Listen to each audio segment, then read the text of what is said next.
वृंदावन एक बार फिर हरियाली से भर गया था। पेड़ों पर आम झूल रहे थे, बछड़े खेतों में उछल कूद कर रहे थे और ग्वाल बालों की हंसी से वातावरण गूंज रहा था। और उस सबके बीच सबसे प्यारा, सबसे चंचल और सबसे खास था नन्हा कृष्णा। कृष्णा रोज की तरह आज भी अपने दोस्तों के साथ खेल रहा था।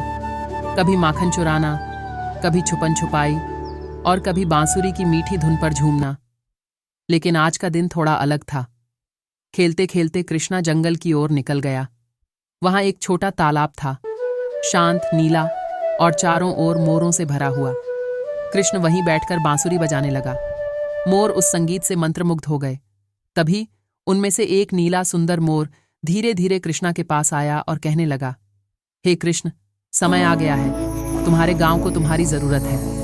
कृष्णा चौंका। तुम बोल रहे हो? मोर ने मुस्कुराकर कहा, मैं साधारण मोर नहीं हूं, मुझे भगवान ने भेजा है ताकि तुम्हें एक संदेश दूं। कृष्णा ने बांसुरी नीचे रख दी और ध्यान से सुना। मोर ने बताया, तुम्हारे कुछ दोस्त जंगल के उस पार खेलते हुए एक गहरी गुफा में गिर गए हैं। वो बाहर नहीं निकल पा रहे और अब वहां एक भयंकर राक्षस जाग चुका है। कृष्णा तुरंत खड़ा हुआ। मुझे वहां ले चलो। मोर ने अपने पंख फैलाए और बोला, मेरे पीछे चलो, लेकिन रास्ते में डरना मत, ये जंगल धोखे से भरा है। कृष्णा बिना डरे उसके पीछे चल पड़ा। पेड़ घने होते जा रहे थे और अजीब अजीब आवाजें आने लगीं। लेकिन कृष्ण का मन शांत था। उसकी आंखें बस एक लक्ष्य पर टिकी थीं, अपने दोस्तों को बचाना। आखिरकार वे एक गुफा के सामने पहुंचे। अंदर से बच्चों की आवाजें आ रही थीं। कृष्णा, हमें बचाओ। गुफा का द्वार भारी पत्थरों से ढका हुआ था। कृष्ण ने बांसुरी उठाई और एक विशेष धुन बजाई, वो धुन जो दिल को शांत करे और पत्थर को भी पिघला दे। जैसे ही धुन गूंजने लगी, पत्थर धीरे धीरे हटने लगे। गुफा के भीतर उजाला फैल गया और बच्चे बाहर निकल आए, आंसू भरे लेकिन सुरक्षित।